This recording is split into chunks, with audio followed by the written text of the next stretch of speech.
بسم اللہ الرحمن الرحیم۔ السلام علیکم۔ یہاں شب قدر کے حوالے سے 10 مختصر سوالات اور جوابات دیے گئے ہیں۔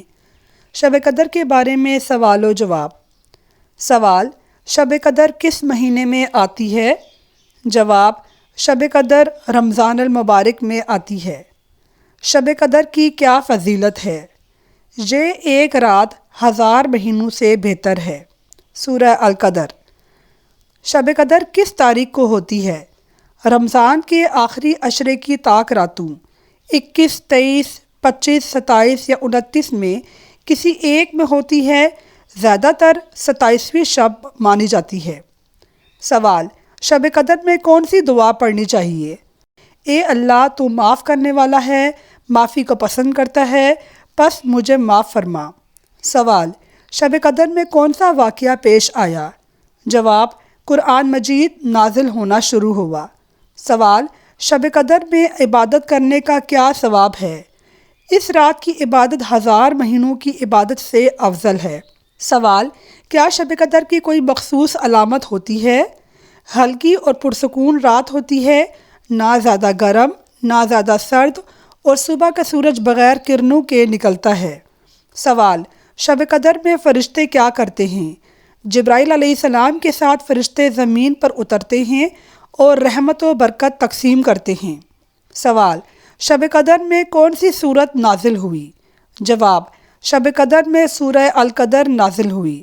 سوال: شب قدر کی رات کیا کرنا چاہیے؟ جواب: قرآن کی تلاوت، دعا، استغفار، ذکر، نوافل اور صدقہ خیرات کرنا چاہیے۔ شب قدر میں نوافل کس طرح سے ادا کرنے چاہیے؟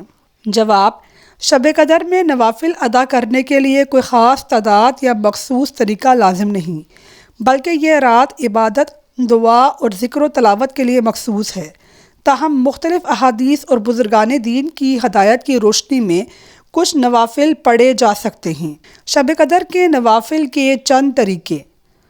نمبر 1، 2 رکعت نفل معافی اور مغفرت کے لیے۔ ہر رکعت میں سورہ الفاتحہ کے بعد سورہ قدر 1 بار اور سورہ اخلاص 3 بار پڑھیں۔ بعد السلام استغفار اور درود شریف پڑھیں۔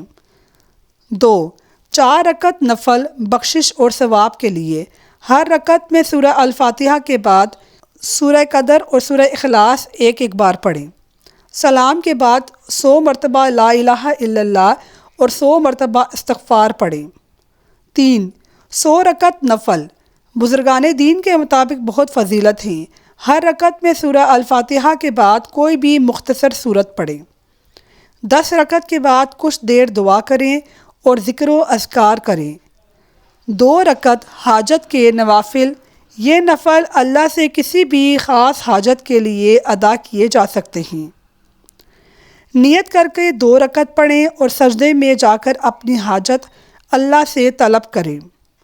دیگر عبادات: قرآن کی تلاوت کریں، خاص طور پر سورہ القدر، سورہ یاسین اور سورہ رحمان کی۔ استغفار اور درود شریف کی زیادہ سے زیادہ تسبیح کریں۔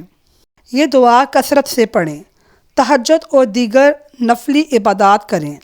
شب قدر اللہ کی طرف سے بخشش اور رحمت کی رات ہے، اس لیے اس میں زیادہ سے زیادہ عبادت، توبہ اور دعا میں مشغول رہنا چاہیے۔ عید الفطر کب منائی جاتی ہے؟ عید الفطر شوال کی پہلی تاریخ کو رمضان کے روزے مکمل ہونے کے بعد منائی جاتی ہے۔ عید الفطر کی نماز میں کتنی رکعت ہوتی ہیں؟ عید الفطر کی نماز میں 2 رکعت ہوتی ہیں۔ عید کی نماز میں کتنی زاہد تکبیریں ہوتی ہیں؟ پہلی رکعت میں 3 اور دوسری رکعت میں 3 زاہد تکبیریں ہوتی ہیں۔ عید کی نماز کا وقت کب تک رہتا ہے؟ زوال سے پہلے تک۔ عید الفطر کی رات کو کیا کہتے ہیں؟ لیلۃ الجائزہ، انعام کی رات۔ عید کی نماز فرض ہے یا واجب؟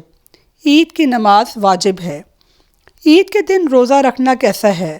مکروہ اور منع ہے۔ عید کی نماز کا خطبہ کب ہوتا ہے؟ عید کی نماز کا خطبہ نماز کے بعد ہوتا ہے۔ عید کی نماز کے بعد کون سی دعا مانگنی چاہیے؟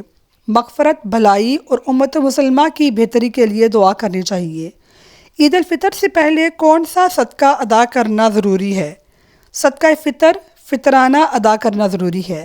صدقہ فطر کب تک ادا کرنا ضروری ہے؟ عید کی نماز سے پہلے ادا کرنا ضروری ہے۔ صدقہ فطر کی مقدار کیا ہے؟ 1 سا کھجور، جو یا اس کے برابر رقم۔ کیا عید کی نماز کے لیے اذان اور اقامت دی جاتی ہے؟ نہیں، عید کی نماز میں اذان اور اقامت نہیں دی جاتی ہے۔ عید کے دوسرے دن کیا دعا کی جاتی ہے؟ اللہ ہم سب کے اعمال قبول فرمائے۔ عید الفطر کی نماز کہاں پڑھنی چاہیے؟ کھلے میدان اور عیدگاہ میں پڑھنا افضل ہے۔ عید کے دن کی سب سے اہم سنت کیا ہے؟ میٹھا کھانا، نہانا، عمدہ لباس پہننا اور راستہ بدل کر آنا جانا۔ عید الفطر کے دن کون سا عمل زیادہ پسندیدہ ہے؟ دوسروں کے ساتھ خوش اخلاقی سے پیش آنا اور غریبوں کی مدد کرنا۔ عید الفطر کا مقصد کیا ہے؟ رمضان کے بعد شکرانے کے طور پر خوشی منانا اور مستحق افراد کی مدد کرنا۔ کیا عید الفطر کی نماز قضا ادا کی جا سکتی ہے؟ نہیں، اگر وقت پر نہ پڑھی جائے تو بعد میں نہیں پڑھی جا سکتی ہے۔ عید کے دن سب سے بہتر عمل کون سا ہے؟ اللہ کا شکر ادا کرنا اور محتاجوں کو خوش کرنا۔ ناظرین، مجھے امید ہے کہ آپ کو میری ویڈیو پسند آئی ہوگی۔ میرے ویڈیو کو لائک کیجئے، کمنٹ کیجئے اور شیئر کیجئے۔ اپنے دعاؤں میں یاد رکھیے گا۔ شکریہ۔ اللہ حافظ۔